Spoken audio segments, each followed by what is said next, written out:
Hey everyone. Happy Wednesday. Uh, I'm gonna start tearing up. We only have like four lectures together left after this one. But it's okay, it's too soon. I can't get nostalgic while we're still in the golden years, I gotta live in the moment. Um, okay, overview for today.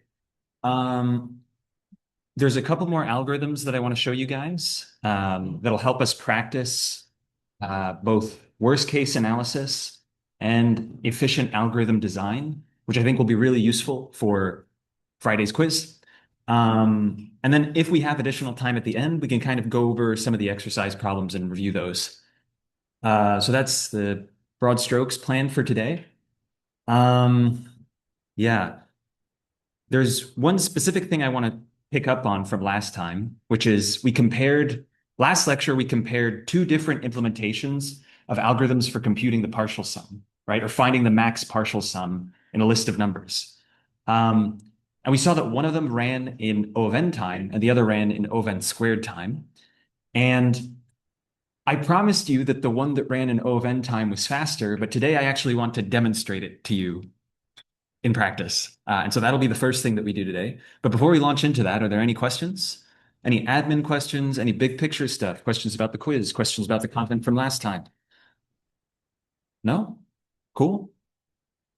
All right, great. Then, yeah, let's get into it. So, I guess just to start out,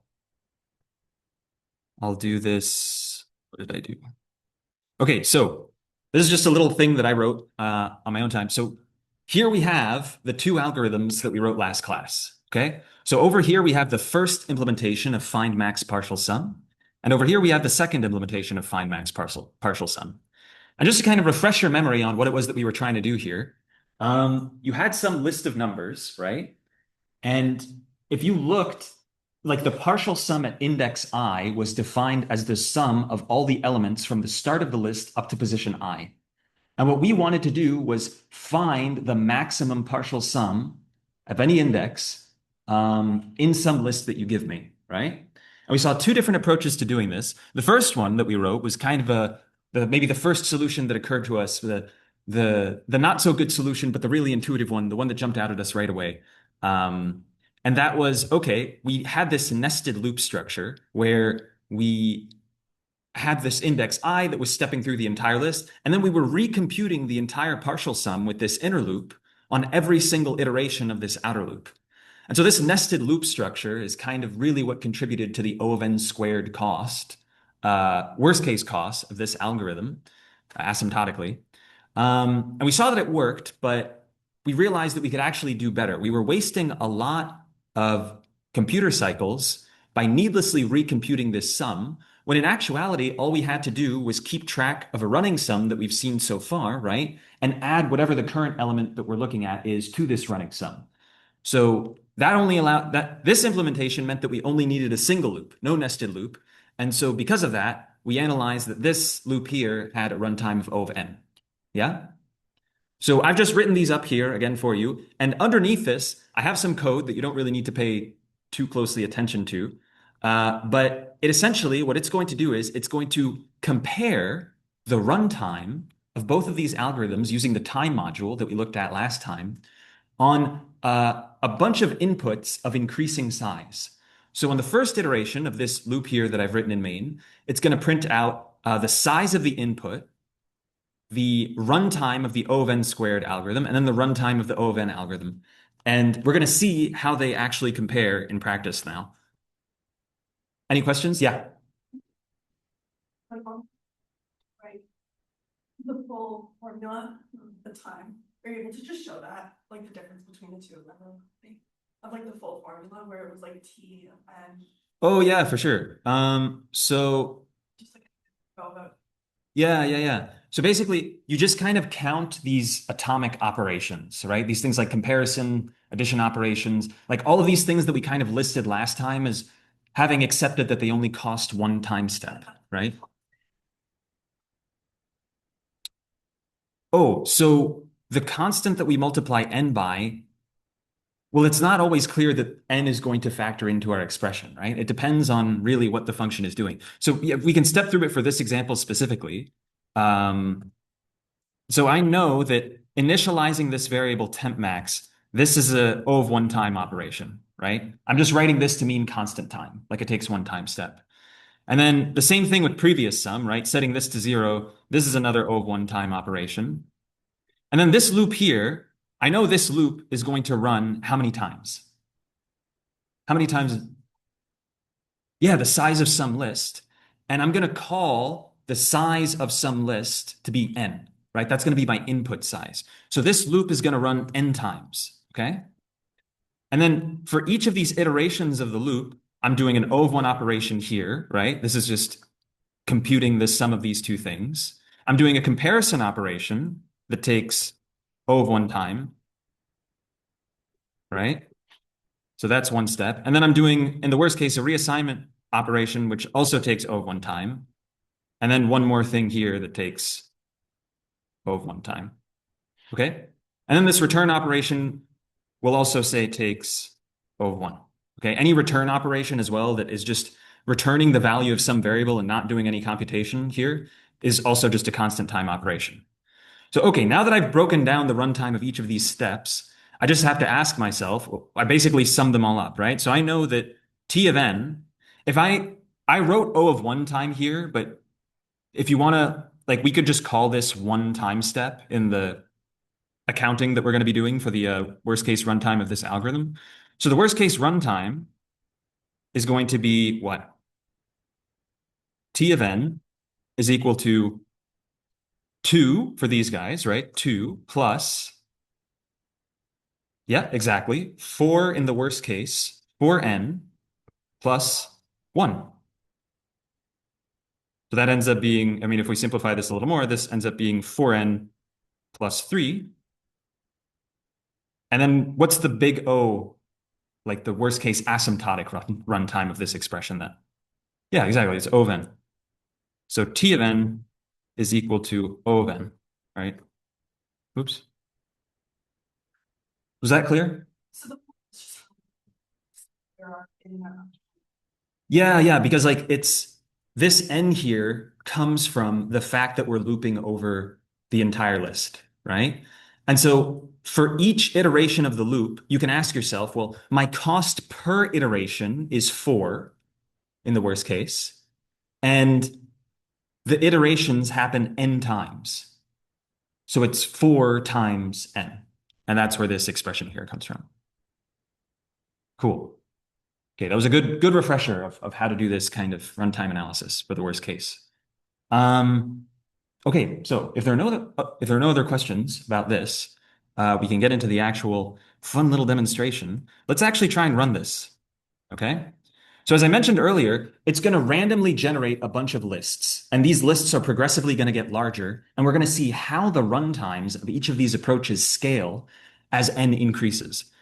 So if we run this now, partial sum comparison.py, we can see it's going to make this neat little table for us. And you can see, so the input here at the beginning is just 1,000. This is the runtime of my inefficient algorithm and the runtime of my efficient algorithm. And you can see that as this n starts to scale, as it gets up to a list of 4,000 elements and then 7,000 elements, this O of n squared runtime, you really start to feel it, right? Like we have to wait a noticeable amount of time between each of these iterations. And that comes entirely from the O of n squared runtime, right? Like here it's taking 13 seconds, roughly, on an input of size 13,000. And meanwhile, my O of n algorithm has still barely scratched like 100th of a second. Like it's so much faster, right? Like this scaling is just like the difference is crazy between these two things. So you can see that like tiny changes in here, we literally just tweaked the way we were computing the partial sum, right?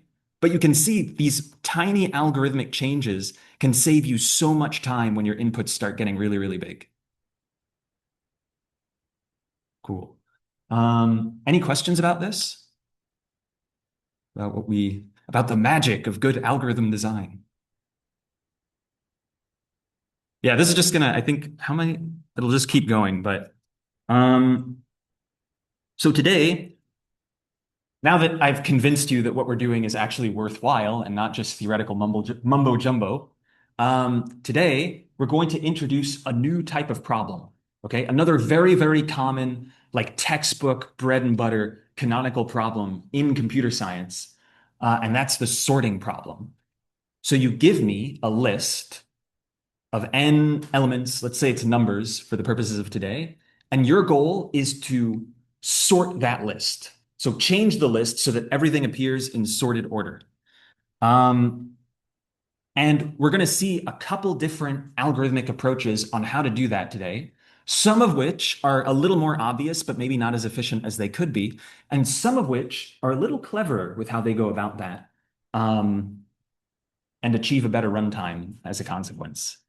But I think, I don't know, this is cool. It's such an intuitive problem that rather than me stand here and just like blah, blah, blah, blah, and present the different algorithmic approaches to you guys, I kind of want to see what you guys would come up with.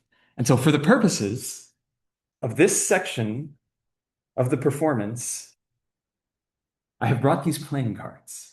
Okay. And for my next trick, no, okay. So what we're gonna do is we're gonna split into groups of like, okay, 1, 2, 3, 4, 5, 6, 7, 8. We could do like 4 groups of 3, and then one of you will have an extra member. So yeah, partner up, find your groups of 3, and I'm gonna distribute these playing cards, and your goal is going to be a computer, okay? You're each gonna get the cards in one suit, and they're going to be like scattered in some random way on your desk. And your goal is to find just think of it like, how would I do this? Like, how would I sort these numbers together so that they're in ascending order? Okay. That's going to be okay. Let me, if I actually sorted these correctly. Okay. There's a bunch of jokers. Okay. These are all the hearts. And then, wait, there's one more there. Go. I really thought I sorted these last time. Okay.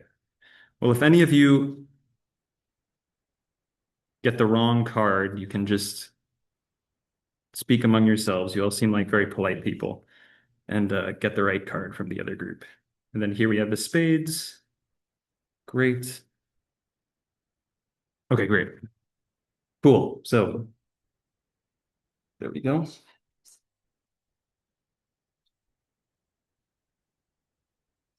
All right, so over here, we're going to have 2 hearts. All right, and then you guys maybe come over to this section of the room. There's going to be like actually, no, you maybe like 2 people or 1 person come over here. There's going to be team spades. And then there'll be team clubs, which will be, I don't know, like maybe you guys over here. And then there'll be team diamonds over here. And so what I recommend is they have 3 of you for 3 of you, and then like 3 of you guys and 4 of you guys. Is how we're doing this. And so literally what I want you to do, I have some cards here that okay, so I'll do it on the floor so that hopefully everyone can see. But basically, what we're going to do is you're going to be a computer. Okay? This is your memory. Like, pick some space. It could be space on the table, it could be space on the floor, or whatever. This is going to be your memory. Okay? And the cards are just going to appear in some. I don't like these cards. They're going to appear in some random order at first. And your goal, you can do one of 2 things as a computer. You can compare 2 cards, or you can move them around. These are going to be your O1 operations, okay? And the goal is to do some combination of these things so that whatever cards you have in your memory, at the end of whatever algorithm you do, they're going to appear in ascending order, okay? That's the goal, all right? So we'll take like 10 minutes to do this. See if you guys can come up with some algorithm, some approach on doing this with any selection of cards that you get. And then we'll meet up and brainstorm and see what you can think of. Okay? Go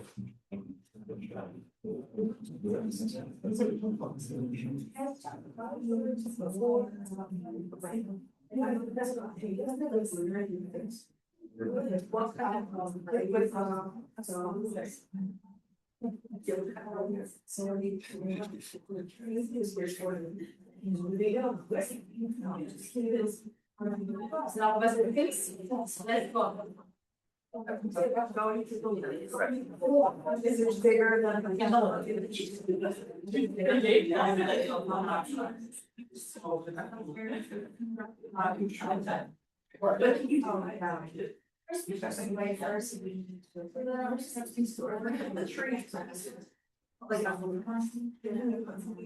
Well, like they switched this. Oh, you let them activate, yeah, but I it's everything. First hard and we want to switch words like this is I can't I love it. She's like yeah. So, like, I really good. And that's not again this next. Yeah, and then I think so, yeah, but it's or after. Let's go this. Yes, so we have yes, it's like, yeah. We chat.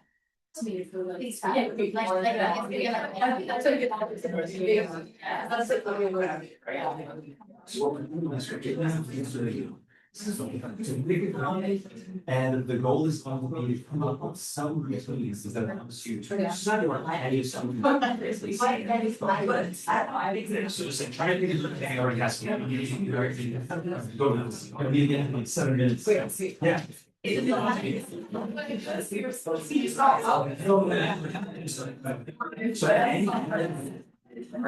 whatever. And so for now, we're not.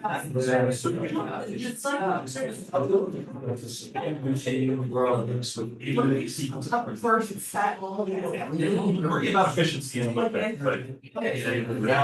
I'm sure it's. Well, the big up there, like. And that made us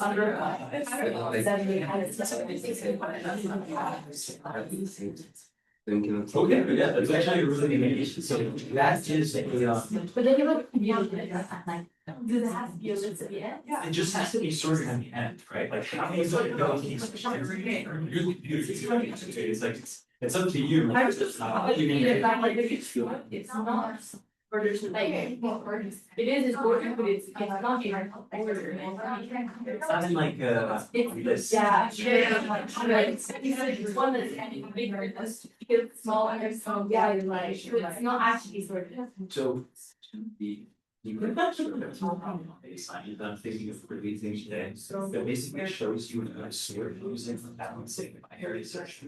So there's a way of designing this the like a binary tree so that it prevents one of the like leaves from ever getting too long, basically. But that's like a little more advanced, so it'll be like way harder. But is that gonna be like this? No, it's not, it's like that, so that's really just like a cool thing that you should see in like extents, what we cover. But if you like, there's two parts, I think that's the problem. Can we, it's like big. It's just, I just wanted to say this, so you have to tell you guys that you're on the right track. And actually, Like, then you talk to them. but it needs like a tool that's like What if we make a little bit more, just like selling on the same. It's like You're not on the right track, but like saying you like paper. Then like. Like that's, keep pushing on like that shit. Okay, team heights. Oh wait, I'm sorry, did you get a frick? Then, So yeah, our first step is to allow her to make and it's smaller. Yeah.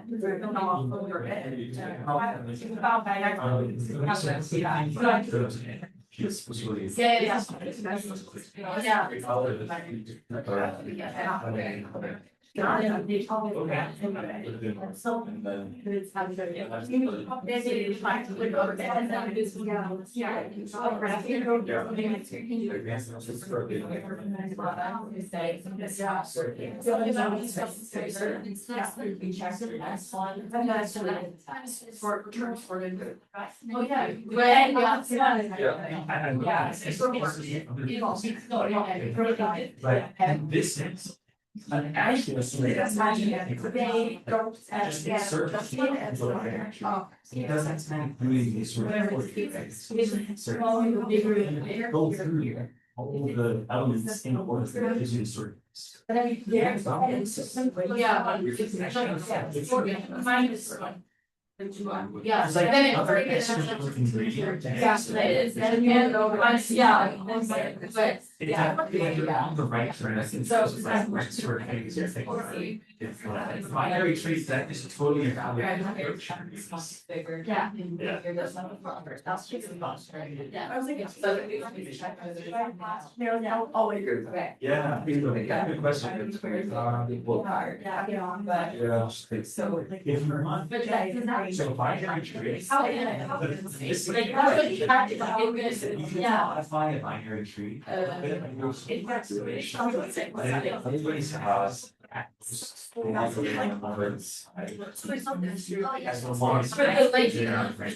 it's just. Under the sign of like.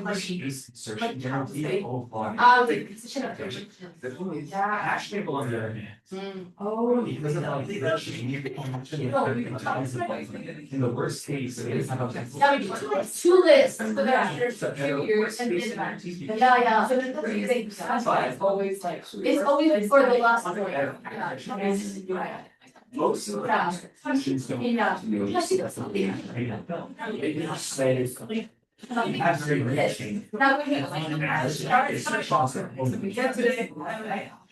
But in binary tree. So, it's like starting with the sensors that is kind of. Yeah, it just means like. And you please say. Minus steps. If it's inferior to 10. So if you set better average case here. Yeah. That's good.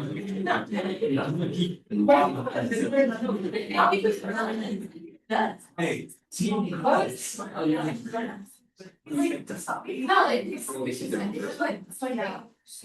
yeah, we check it here, we want to satisfy, and then if there is already like a second chart, then we check if it's. So that it makes. I mean, Three, so that is it inferior to 10. I can assume for the first demonstration that these are.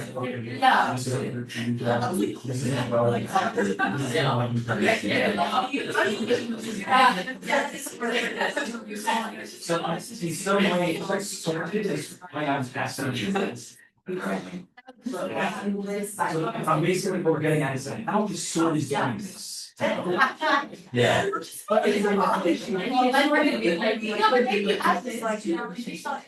back, let's bigger, like that, I didn't do that.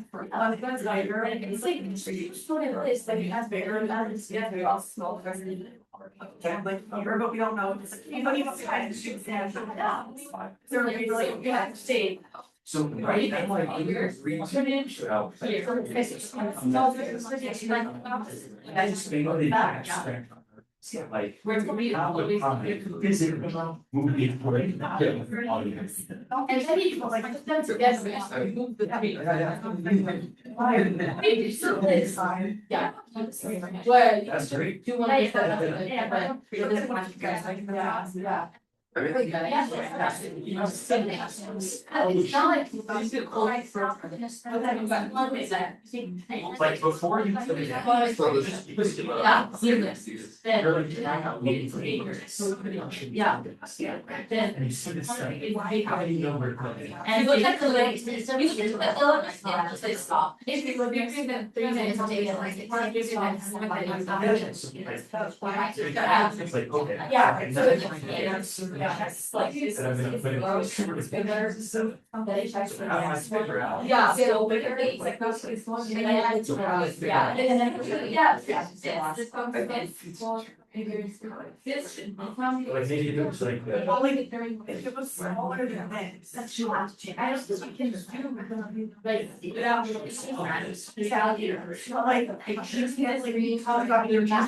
When you insert something on the list, I want to go up into the.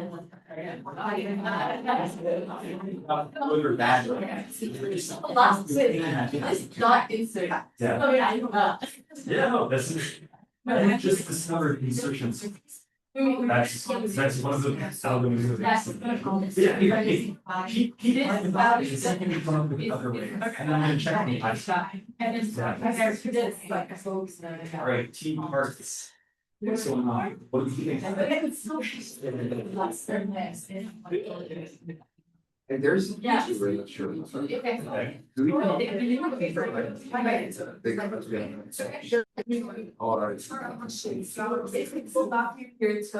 What do you mean by? Oh. So it would be.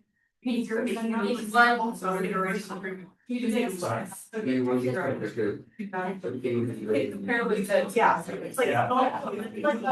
It was here on here. And we're not through like through the plan. So.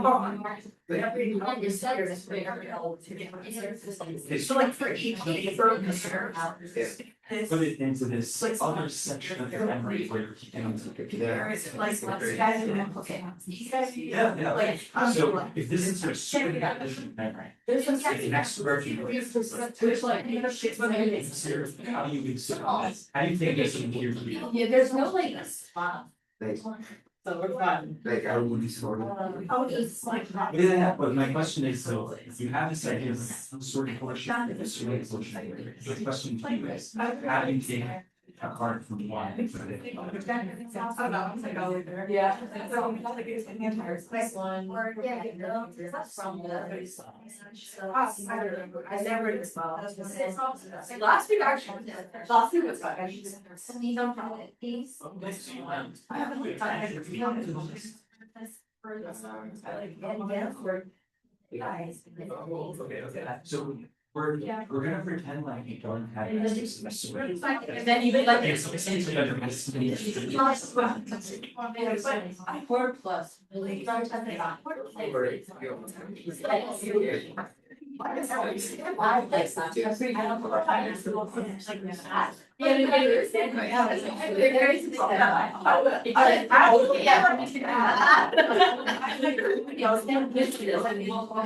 Oh, yeah. You just discovered insertion. Yeah. That's the name of this house. Yeah, that's it's not the most efficient algorithm that you have for something, but it's one of the. First one, for the other business, yeah. Okay, cool. So, as you said, I think people are all kind of dependent with like the same thing, so maybe now's a good time to like Yeah. reunite. Yeah. My God, what happened? No, I put it, no, I put it, definitely. Yeah. It makes a lot of. Okay, so it sounds like we were all kind of converging to the same idea on how to approach this. And the algorithm that I saw a couple people coming, so there were two like parallel threads of ideas that people were coming up with. We had the two groups in the back, they wanted to use like a binary tree and just like repeatedly insert into the binary tree because that handles like the comparisons and the sorting for you, right? And at the end, somehow aggregate all the insertions into a sorted list. And that is a totally valid way of sort. In fact, that's called binary tree sort, or like tree sort is the name of that algorithm. And it's a totally valid way of doing this. But then there were two groups like over here and over here, and they came up with this algorithm where what they were doing was they maintained like a sorted portion and an unsorted portion. And gradually they were taking cards from the unsorted portion and inserting them into the correct place in the sorted portion. And they just kept doing that. I see head nods in the back. Is that like what you guys ended up coming up with too in the end? Okay, yeah, cool. So it seems like most people came up with, and the name of this algorithm is, it's literally called insertion sort, you know? And so because three groups all like came up with this same idea, maybe this is the first algorithm that we're gonna look at and code up and see how to do this. But just so that we're all on the same page of how this algorithm works, do we all, before we actually get into coding this, do we all understand at a high level how insertion sort works? This idea of like keeping a gradually growing sorted portion and plucking one card at a time out of the unsorted portion until eventually the whole thing is sorted, right? Intuitively, we kind of understand.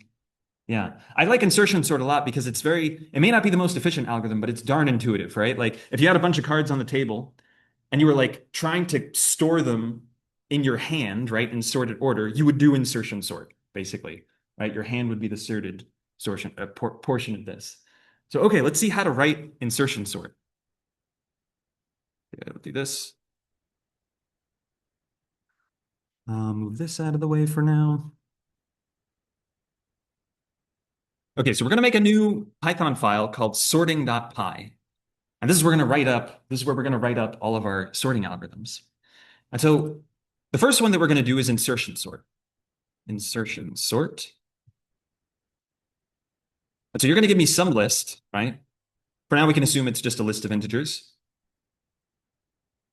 And I want to modify this list that you give me so that it's in sorted order. In other words, this function isn't going to return anything. It's going to modify in place the list that you give me, okay, so that it's sorted. All right, so how are we going to do this? Does anyone want to take a crack, like throw out a first suggestion? It doesn't have to be a line of code. It can be like, okay, we're probably going to need this kind of thing, this keyword in Python, or like this is. Any ideas on how to do this?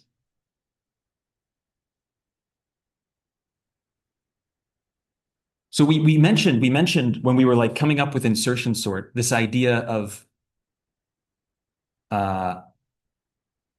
going through the list, right?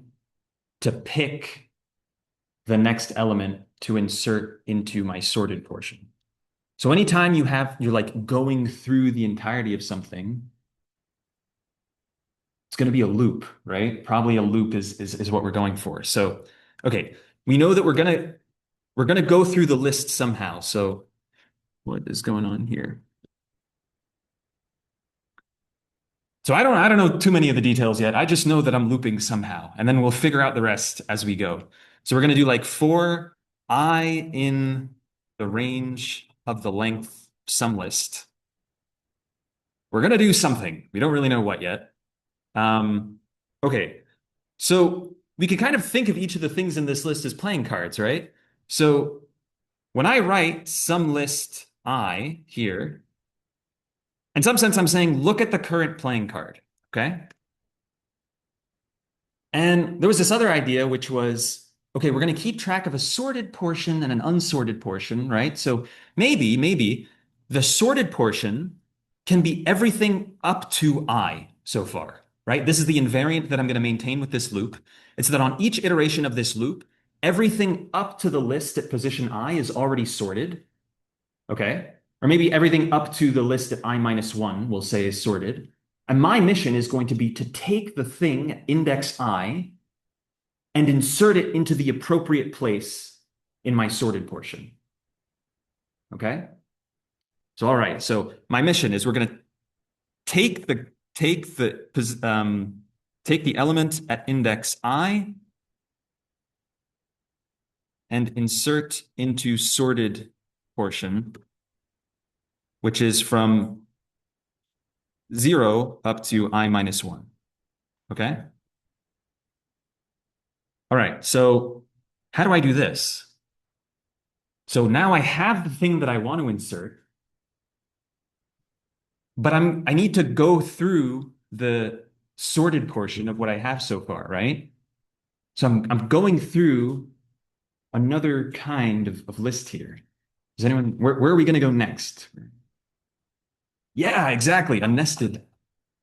Exactly right. That's exactly what we're going to do. So now we're going to have, okay, now we're going to do for J in range, yeah,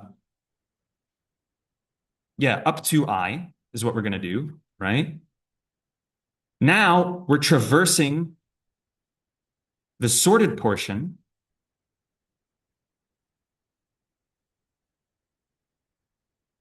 And so now we're looking at, we have our card I in one hand, and we're looking one at a time through the cards in my sorted portion. And the current card that I'm looking at in the sorted portion is indexed by J, right? So what do I need to do with card I and card J? What am I? Yeah, I'm just comparing them, right? To figure out where it's got to go, and I got to compare them. So I'm just going to keep traversing until I find, like, another way of doing this maybe. Okay, let's do it this way instead.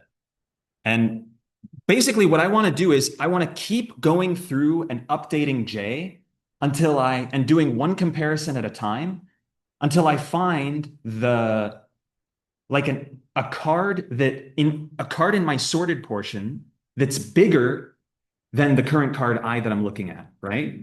Because then I know, aha, that's where it needs to go. It has to go behind that card that's bigger than my card I, right? And so the purpose of this loop is finding that right insertion point. And so because of that, although we generally use for loops when we know how many iterations we need to do, because I actually want to remember what J is going to be, I'm going to use a while loop here. So we're going to say while, we're going to start by setting, what did I do? That's not what I want. So we're going to start by setting J equal to 0. And then we're going to say this, while some list J is less than, or actually let's do it this way. While some list I, my current card that I want to insert, is less than some list J, we're going to increment J. J plus equals 1, right? So we're traversing the sorted portion to find the insertion point, right? And J, at the end of this loop, is going to have the correct index of the point where I want to insert I. Yeah? Okay, so what's left? What's the last thing I have to do? Now that I find where I want to put the card, right? What do I have to do now?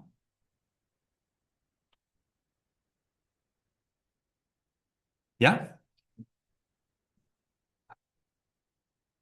Yeah, I have to like put it in there, right? But I'm not going to use append because append puts it to the end of the list. But there was another method that we saw in the list class.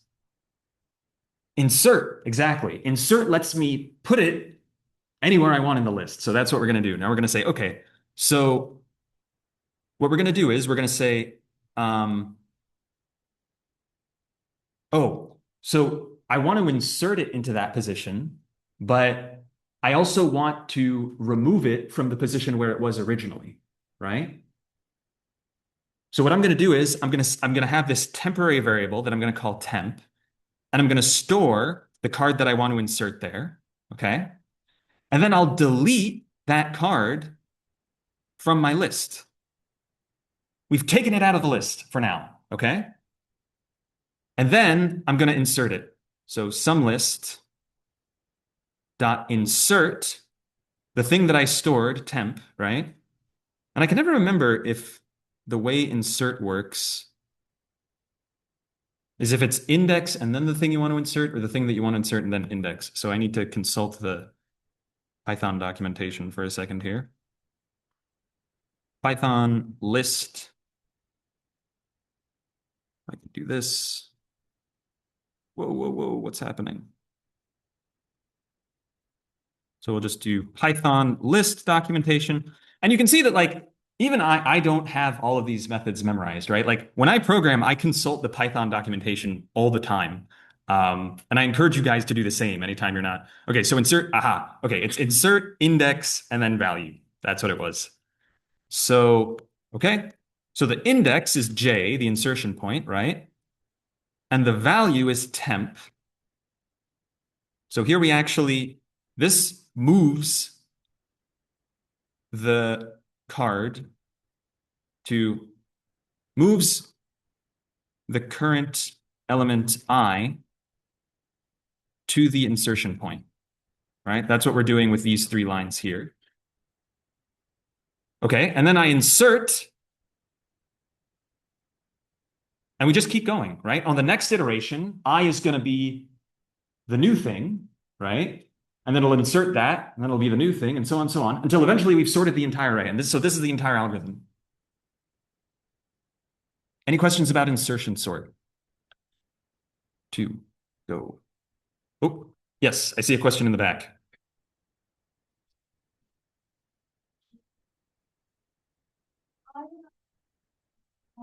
Or that we're starting at zero, then wouldn't we have to specify, for example, that j is equal to sum underscore list I plus one? And say that it's just one value higher than what I is. Or I think I just don't know what j is. Yeah, okay, so let me demonstrate this on the board.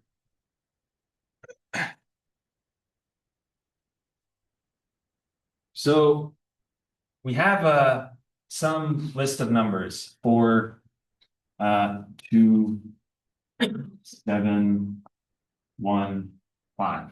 Okay. And we want to sort it using insertion sort. So in the beginning, we can think of everything to the left of this dotted line as my sorted portion of my array. Note it contains nothing at the moment because it's the first iteration. And everything to the right is my unsorted mess that I have yet to fix. Okay. So first iteration, I is position 0. And so my current element, the card that I want to insert, is 4, right? And so the first iteration of this loop, we start by setting j equals 0. This condition immediately fails, right? Because 4 is not less than itself. So the first insertion point is 0, right? And so we move the thing at position I, 4, to the thing at position j, 4, okay? And so we like delete it and then reinsert it there. And then on the next iteration, this is my sorted portion. This is my unsorted portion. Okay. So again, now I is 1. So my current element, the card I want to insert, is 2. Yeah. J starts at 0 again. The reason why J starts at 0 is because we want to go through the whole sorted portion to determine where to insert this thing I. Right. And so it says, okay, J is 0 on the first iteration. I is 1 right now. So compare, is 2 less than, is this what I want to say? J, oh yeah, so, oh, maybe I have this the wrong way around. Maybe it should be while I is greater than, yeah, it should be like this. Slight mistake, but that would have put the way I had it would have sorted things in descending order rather than ascending order. So, okay, now we ask ourselves, is 4 or is 2, this is some list I, right? Is 2 greater than 4? No. Therefore, I have found my insertion point. Okay? So when we do the move operation on the next line, we delete 2 and we put it here, right? We insert there. And now this is the sorted portion and this is the unsorted portion. Okay? Okay, so on the next iteration, I is 7, and we go through this loop again, right? We see, okay, 7 is greater than 2, 7 is greater than 4.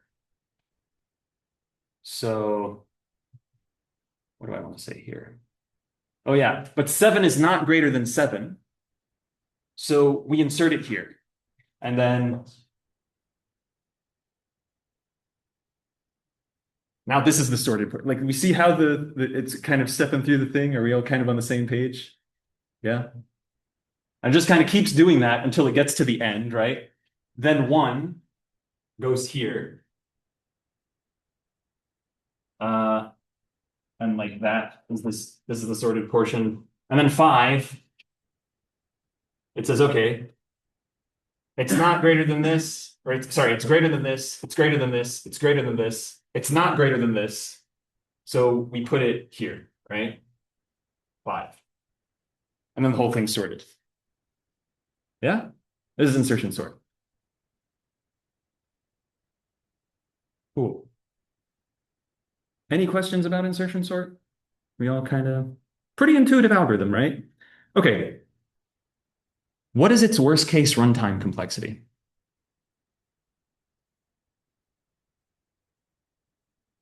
What do we think?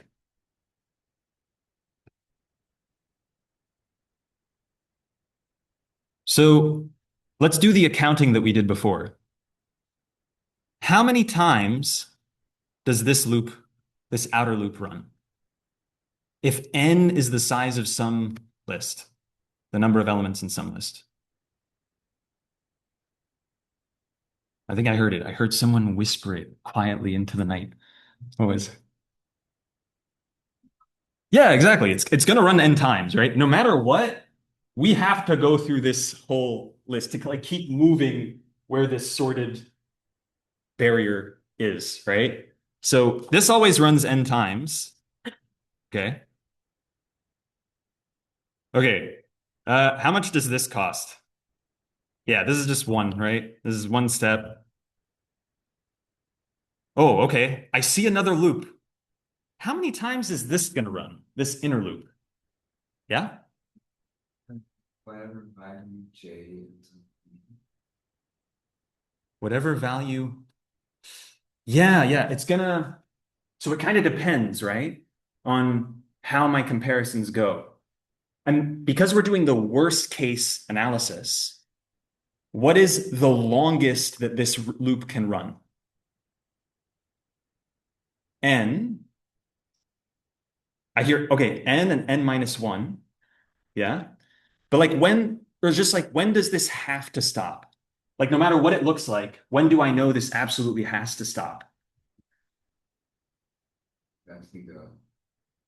For sure, it has to stop when we reach the end of the whole list, right? But if we look at like one of these, like when we were sort of in the middle, right? And we had, where's my chalk? When we were looking at like this case 7, where we had like 1, 2, or like I think it looked like something like this, right? So this is my sorted portion, this is my unsorted portion. And let's say I is this now. So when does this always, like no matter what's here, when does this inner loop always have to stop? Like if it goes well, we'll insert it somewhere back here and we won't have to do too many comparisons, right? But there's one comparison where this loop always quits. What comparison is that? When it's the same number, exactly. In other words, this number is never going to be greater than itself. So no matter what's here, when I reach this point, we know it quits. And in the worst case, it's always going to go through everything, right? So how many times is that?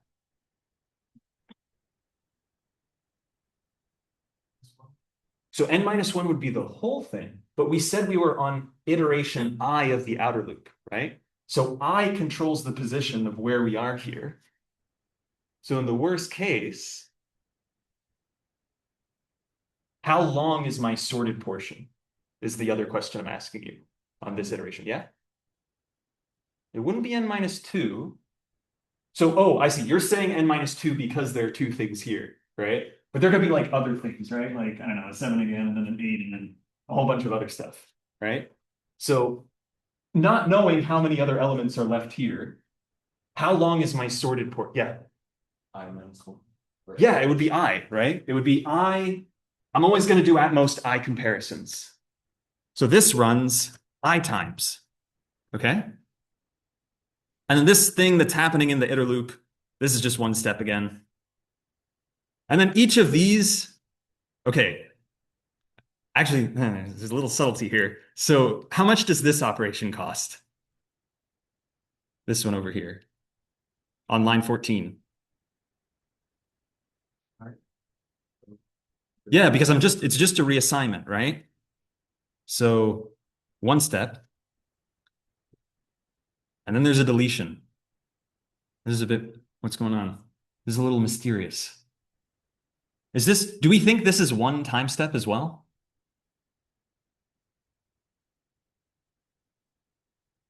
I'll tell you, it's a little more subtle than that. Because when I delete 5 from this list, what I have to do, what happens internally, is Python needs to shift everything back one position, right? So what looks like one line of code actually hides underneath, in the worst case, up to n operations, right? Because the worst delete that I can do is if I delete something at the start. Then I have to shift everything over, right? So we'll say that this is also an O of n time operation, right? O of n steps on the order of n. And then what about insert? This is kind of like the opposite case of delete, right? If I want to insert 5 here, what do I have to do?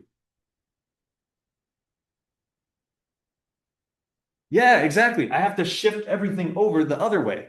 So this is another O of n time operation.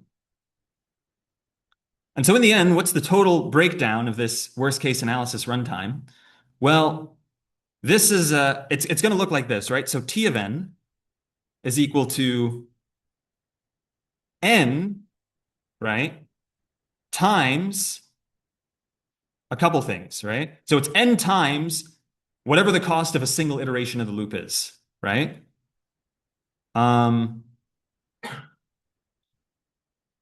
Yeah. And in fact, instead of doing it that way, maybe we should do it like this. I'll write it like this. So it's going to be T of n is going to be the sum of the cost of every iteration of the outer loop, right? So I'll write it like this. It's going to be the sum from I or I guess we could say from I equals 0 to n of, and okay, this is going to be the cost across all iterations of the outer loop. What is going to be the cost of iteration I specifically?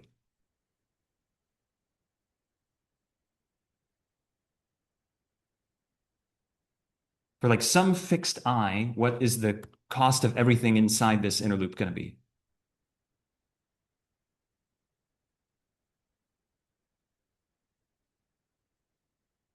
We're just summing things up, right? So each of these things is only going to run once, right? So we know it's going to be like 1 plus O of n plus O of n for this stuff down here, right? So we've accounted for that. And we know it's going to be another one for the initialization of this j. So plus 1 again.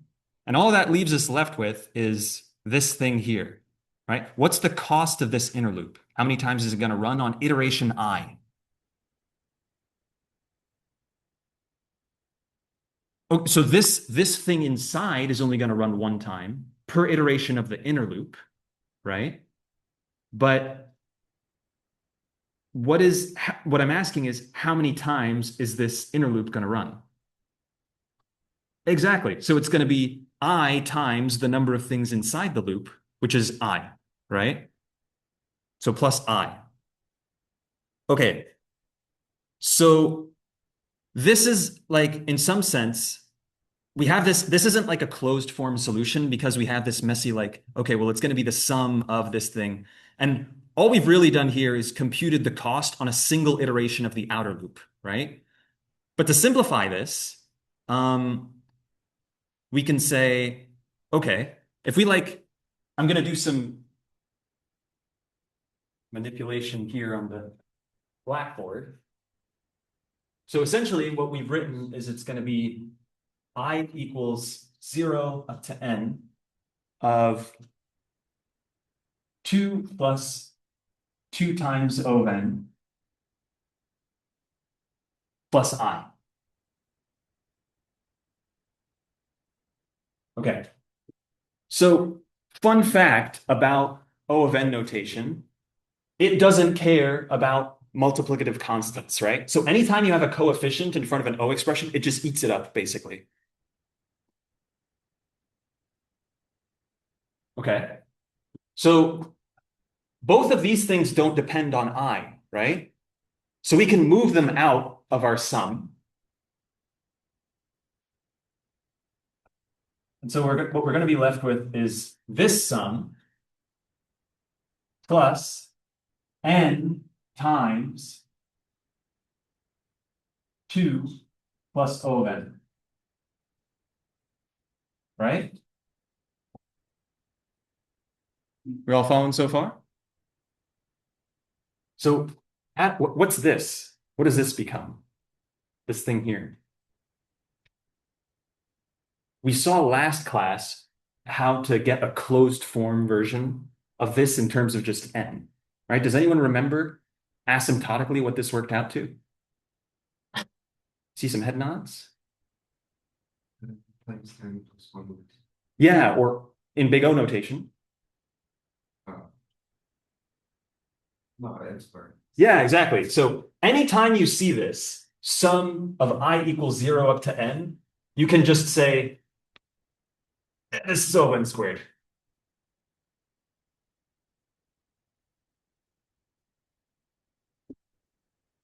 Okay, so what we're left with is this, right? And this is equal to O n squared plus big O notation doesn't care about additive constants either. So it eats this up as well. N times O of n, right? And what does this become?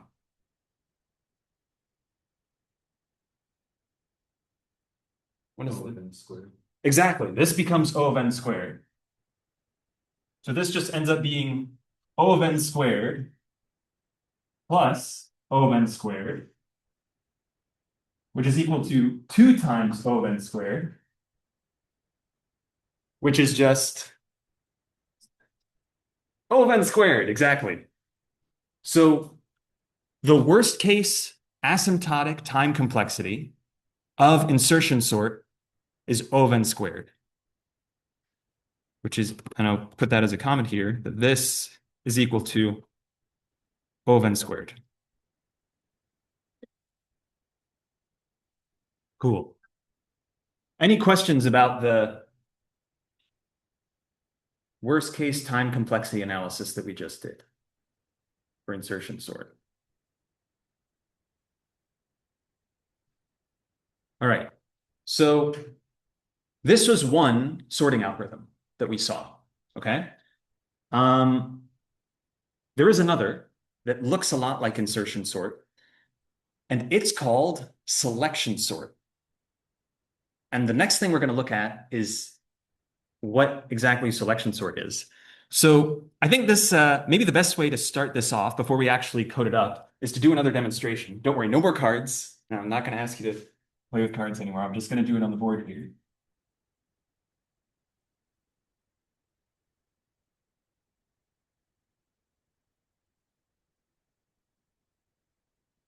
We're going to have 5, I don't know, 3, 10, 6. Okay, so I want to sort these 3 numbers. Racing very well. With selection sort. So what insertion sort was doing was it was maintaining this, like, it was looking at whatever the current element was and going through the sorted portion of the list to find out where to insert it, right? Selection sort also maintains a sorted portion of the list and an unsorted portion of the list. But rather than going through the sorted portion to find out where to insert it, it goes through the unsorted portion to find out what the least element is. And then it just adds it to the position. So the searching, in some sense, isn't happening in the sorted portion, it's happening in the unsorted portion. Okay, let me demonstrate concretely what I mean by that. So in the beginning of selection sort, the unsorted portion is here, right? And then it looks at, and now what selection sort is going to do is it's going to find the least element in the unsorted portion. So it's going to go through all of this. And what's the least element that it's going to find? 3, exactly. And then it's going to take 3 and put it, oh, and swap it with the thing ahead, like one position ahead of the sorted portion. So it's going to switch 3 and 10. So 10 goes here, 3 goes here. And now my sorted portion is everything to the left of this dashed line. Okay. All right. So on the next, what's going to happen on the next iteration of selection sort?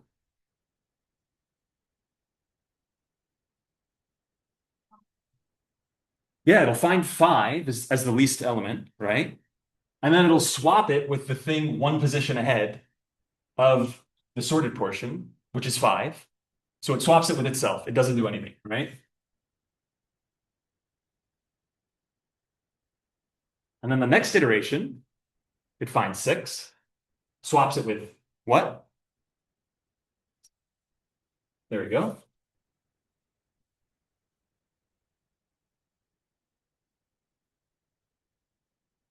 And you guys get the idea, right? So it looks very similar to insertion sort. It's just the portion that we're searching through is the unsorted portion rather than the sorted portion, right? Okay, so let's code this up real quick. Of selection sort. Again, it'll take some list. And off the top, it's going to look very, very similar to insertion sort. We're going to go through the entire list again. For I in range, length of some list.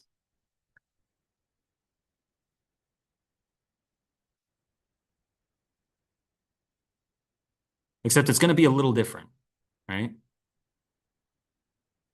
What am I going to do now?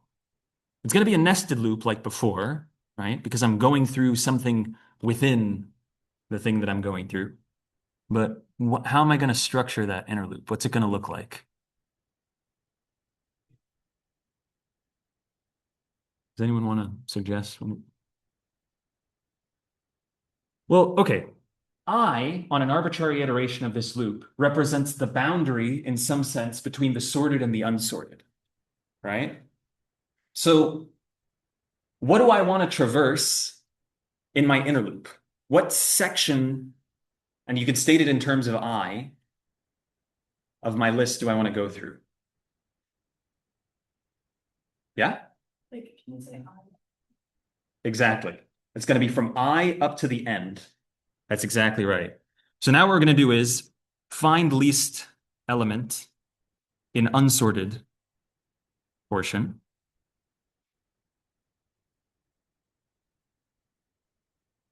To do that, we're going to have another loop. We're going to say, okay, we're going to call it J again. And J is going to be for J in the range of I up to, actually, rather than to avoid having repeat code here, I'm just going to let n be equal to the length of some list. And then I'll call this range in n. And now we're going to go from I up to n. Okay? And here we're just finding the least element. We saw how to do this with max, right? A similar way of doing this with max, which was we kept track of what the current minimum element is. But in particular here, we're going to want to find the element of the minimum, or the index of the minimum element. And in the beginning, we'll just set this equal to the thing at position I. Okay? We're saying temporarily set the least element to whatever this is. And then we're actually going to find the real least element. And then I'm going to do a comparison. I'm going to say, okay, well, if some list I, right, or J, the thing that I'm currently looking at, is less than some list at the minimum index, then I have to update what my minimum index is equal to J. Yeah? So this finds the least element in the sorted portion. And now, what's the next thing that I do? now that I find the least element in my unsorted portion, I got to swap it, right? I got to swap it with the thing at position I. So now we have to swap min element with leftmost in unsorted portion. And the way that you can write that, the switch to values in Python, like a really convenient shorthand way of doing that, is you could just say, okay, sum list I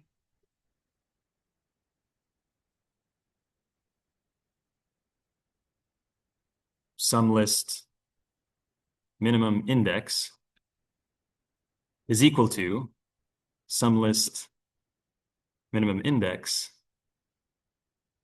sum list I. So this swaps using tuple packing and unpacking on a single line. Okay.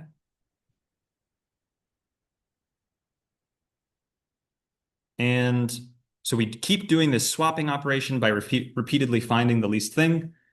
And that's selection sort.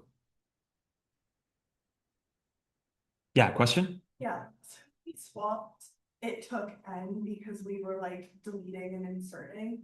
Does this like do it in one thing where like it would only take one step? Yeah, Or still, great question. What is the runtime complexity of this line? Well, really, what Python is doing under the hood here is it's saying it's creating a temporary like variable for you. And it's just saying, okay, set temp. Like if I want to switch 8 and 10 here, right? That would be the next step. So set temp equal to 8. Yeah. And then reassign sum list I to be equal to, oh, I should set it to 10, sorry, because that's what is going to be going away. And then whoop, this becomes 8. And then assign this thing equal to 10. So it was 3 assignment operations, each of which is O of 1 time. So this whole thing is O of 1, right? A great question. And you'll notice it's not O of n because at no point am I shifting stuff around in the list, right? And so this is an advantage that selection sort has over insertion sort, which is I don't have to do these costly shift operations that incur O of n time, right? So intuitively, this should lead us to think that selection sort has better worst case time complexity than insertion sort, but does it have better asymptotic worst case time complexity? What do we think does anyone want to take a guess, just maybe based off of vibes or intuition, looking at kind of the structure of this code, of what the asymptotic worst case time complexity of selection sort is? Like in big O notation.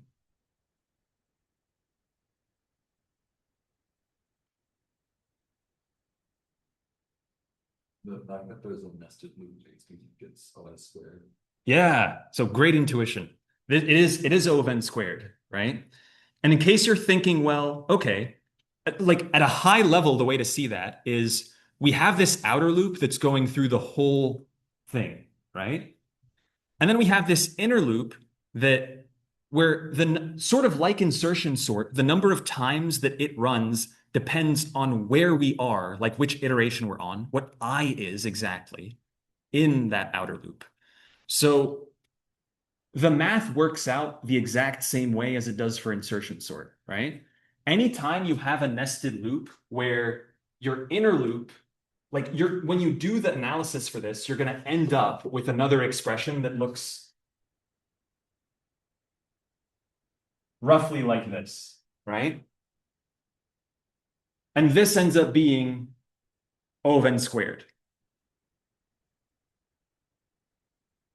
Does anyone want me to get into greater detail on like so this whole thing ends up like the worst case asymptotic time complexity for insertion sort or selection, I won't even say that, is ov n squared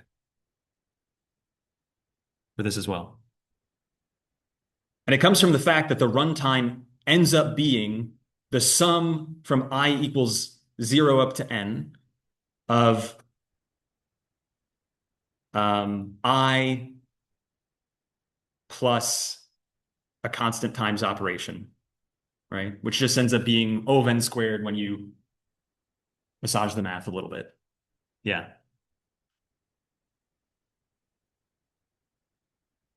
But yeah, I think a good like shorthand rule of thumb intuition is anytime you look at a nested loop and the inner loop is traversing some portion of the whole list that varies depending on the iteration of the loop, you're looking at an ov n squared time algorithm.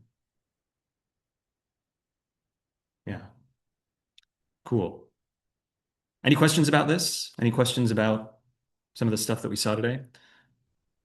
Okay, in the time that's left, I got way too excited and carried away with the cards. I think we spent a little too much time there. There was one more algorithm that I wanted to show you guys today that is actually asymptotically faster, a sorting algorithm that's asymptotically faster in the worst case than both of these guys. But it doesn't look like we'll have time to cover it, so I might quickly go over it at the start of next lecture. Don't worry, you won't be quizzed on that. I don't expect you to like absorb the information at the start of that lecture and then an hour later be quizzed on it. But there is another demonstration that I have. Actually, let me move. I'll show it to, I guess I'll call it sorting 2.py. Then I'll sorting to sorting. Oops.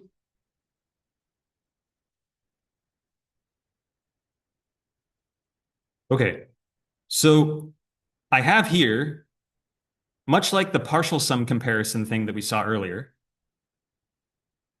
I have this code that profiles the runtimes of 3 different sorting algorithms. One of them is insertion sort that we've seen so far. One of them is selection sort.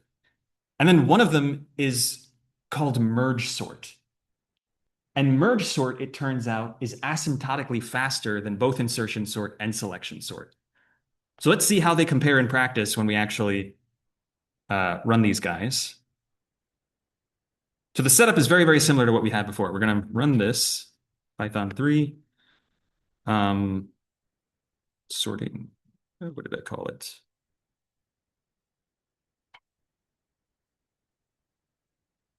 Okay, so it's doing some stuff.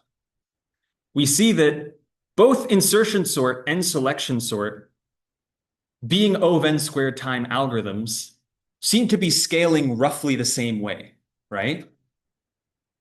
And here we have the number of elements in the list that we actually want to sort.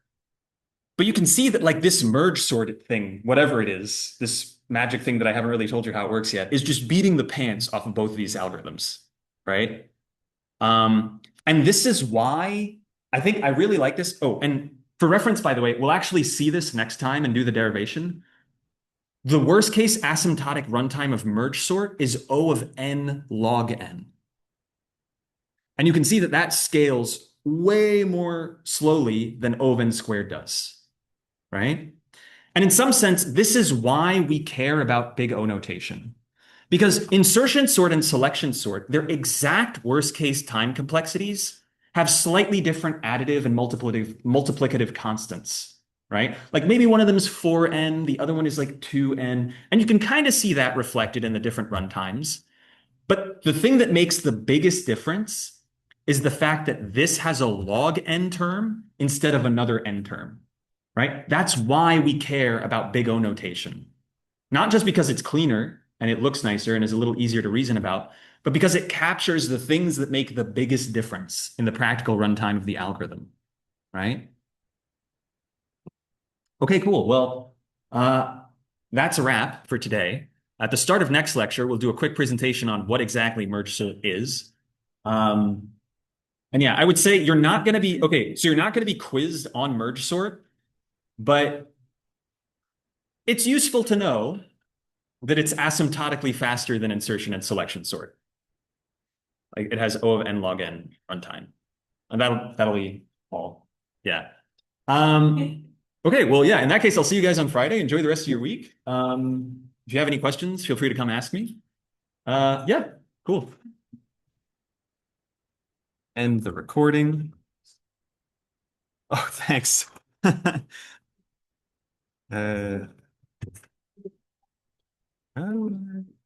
this. Thank you.